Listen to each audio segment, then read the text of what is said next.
கொழும்பில் சொகுசு அடுக்குமாடி குடியிருப்புகளை வாங்க, அழகான வீடுகளை கட்டிக்கொள்ள ராயல்டி இன்ஜினியரிங், வெள்ளவத்தை IBC ரோட்டில், வெள்ளவத்தை ஃபசஸ் லேனில். வணக்கம். மற்றொரு உலகவல நிகழ்ச்சியினோடாக சந்தித்திருக்கின்றோம்.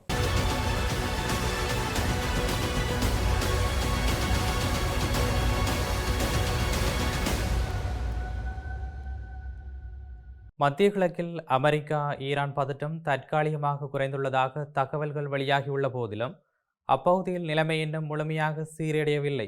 கப்பல் போக்குவரத்து, லெபனானில் தொடரும் மோதல்கள் மற்றும் இஸ்ரேலை குறிவைத்து அதிகரித்துள்ள சைபர் தாக்குதல்கள் ஆகியவை மத்திய கிழக்கில் பதட்டம் இன்னும் நீடித்து வருவதை வெளிப்படுத்துகின்றன. இதேவேளை ஹோர்முஸ் ஜலசந்தி அருகே கடந்த சில நாட்களாக அமெரிக்கா மற்றும் ஈரான் இடையே நடந்த துப்பாக்கிச் சண்டையை தொடர்ந்து அடுத்த கட்ட நடவடிக்கைகள் குறித்து அமெரிக்க அதிகாரிகள் முக்கிய தகவல்களை வெளியிட்டிருக்கின்றனர். அமெரிக்க அதிகாரி ஒருவர் கூறுகையில், தற்போது இரு நாடுகளும் மோதலை மேலும் அதிகரிக்காமல் பின்வாங்கும் நிலைப்பாட்டில் இருப்பதாக தெரிவித்திருக்கிறார். இதனால் ஹோர்முஸ் ஜலசந்தி வழியாக கப்பல்கள் வழக்கம் போல் சுதந்திரமாக செல்லும் சூழல் உருவாகும் என்றும் அவர் கூறியிருக்கிறார். ஆனால் இது குறித்து ஈரான் அதிகாரப்பூர்வமாக எந்த நிலைப்பாட்டை எடுக்கிறது என்பது இன்னும் தெளிவாக தெரியவில்லை. மேலும் அமெரிக்கா மற்றும் ஈரான் பிரதிநிதிகள் வரும் செவ்வாய்க்கிழமை கத்தாரின் தலைநகர் தோஹாவில் மீண்டும் சந்தித்து பேச்சுவார்த்தை நடத்த ஒப்புக்கொண்டுள்ளதாக மற்றொரு அமெரிக்க அதிகாரி தெரிவித்திருக்கிறார். அமெரிக்காவின் மூத்த நிர்வாக அதிகாரி ஒருவர் இரு நாடுகளுக்கும் இடையிலான தொழில்நுட்ப மட்ட பேச்சுவார்த்தைகள் திட்டமிட்டபடி தொடர்ந்து நடைபெற்று வருவதாகவும் அவை நல்ல முன்னேற்றத்தில் இருப்பதாகவும் கூறியிருக்கிறார். அவரின் கூற்றுப்படி இதுவரை எந்த பேச்சுவார்த்தையும் ரத்து செய்யப்படவில்லை.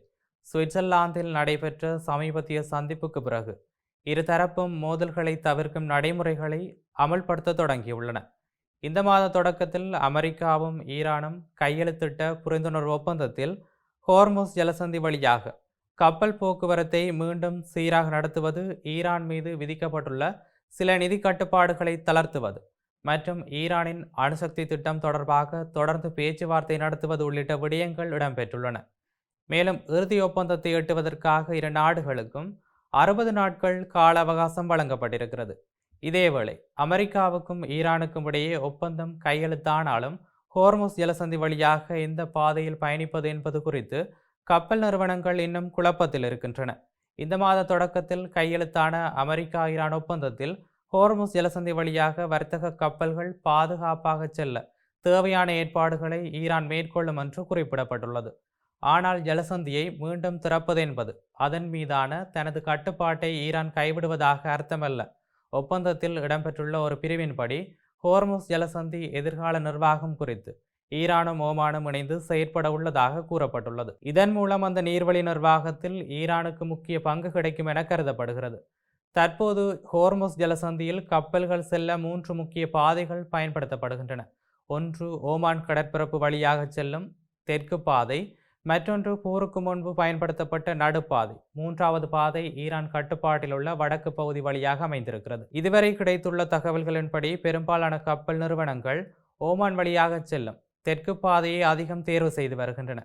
கடல்சார் புலனாய்வு நிறுவனம் வெளியிட்ட தகவலின்படி கடந்த வியாழக்கிழமை ஹோர்முஸ் ஜலசந்தி வழியாக 18 கப்பல்கள் வளைகுடாவுக்குள் நுழைந்தன. அதே நேரம் 45 கப்பல்கள் வெளியேறின. அவற்றில் பாதிக்கும் அதிகமானவை ஓமான் அருகே உள்ள தெற்கு பாதையை பயன்படுத்தியிருந்தன.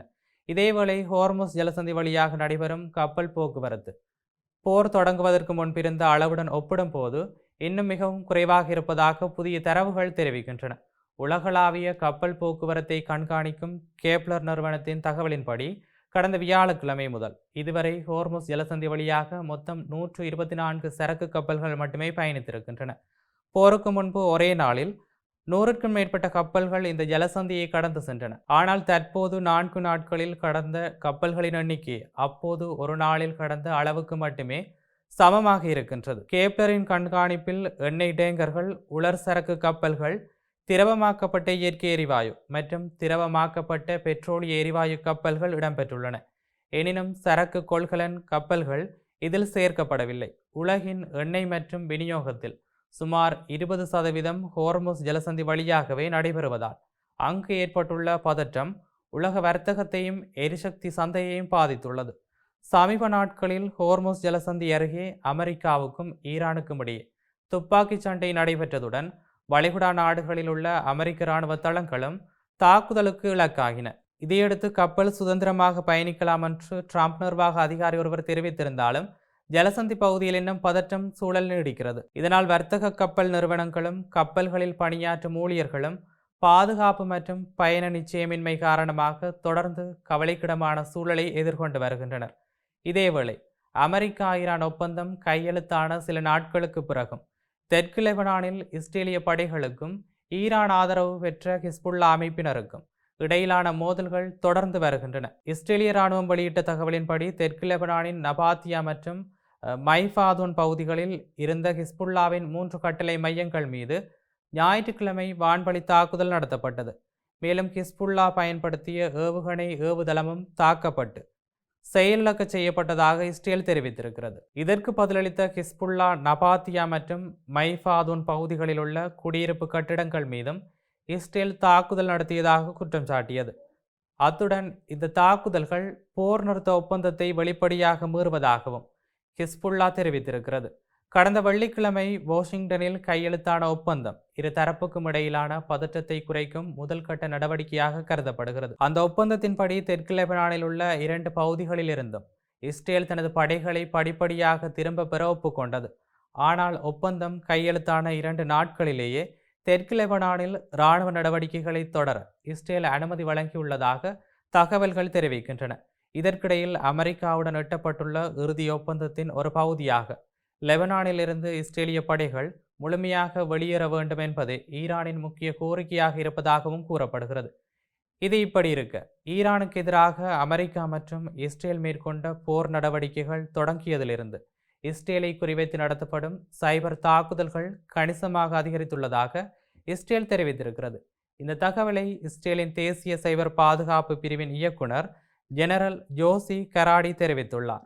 சர்வதேச ஊடகம் ஒன்றுக்கு வழங்கிய பேட்டியில் அவர் கூறுகையில், கடந்த 2025 ஜூன் மாதத்தில் இஸ்ரேலுக்கு எதிராக பதிவான இணையவழி தாக்குதல்கள் சுமார் 1600 இருந்தன. ஆனால் 2026 ஜூன் மாதத்தில் அந்த எண்ணிக்கை சுமார் 4800 உயர்ந்துள்ளதாக தெரிவித்தார்.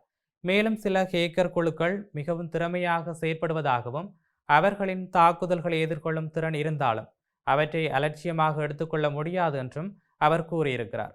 வழக்கமான போரில் போர் நிறுத்தம் இருக்கலாம், ஆனால் சைபர் உலகில் அப்படியான போர் நிறுத்தம் கிடையாது. தாக்குதல்கள் தொடர்ந்து நடைபெறுகின்றன என்றும் அவர் குறிப்பிட்டிருக்கிறார். இந்த சைபர் தாக்குதல்கள் முக்கிய உள்கட்டமைப்புகள், பெரிய நிறுவனங்கள், சட்ட நிறுவனங்கள், கணக்காய்வு நிறுவனங்கள் மற்றும் சிறிய வணிக நிறுவனங்களை இலக்காக கொண்டுள்ளதாகவும் அவர் தெரிவித்திருக்கிறார். மேலும் பாதுகாப்பு பலவீனமாக இருந்த சில நிறுவனங்களின் கணினி அமைப்புகளில் சேமிக்கப்பட்டிருந்த தகவல்கள் முற்றிலும் அளிக்கப்பட்டுள்ளதாகவும் அவர் கூறியிருந்தார். இது இப்படி இருக்க இந்த நிகழ்வுகள் எவ்வாறு அடுத்த கட்டத்தை நோக்கி நகர்கின்றன என்பதை நாமும் பொறுத்திருந்து பார்க்கலாம். மீண்டும் மற்றொரு உலகவல நிகழ்ச்சியினூடாக சந்திக்கலாம். வணக்கம்.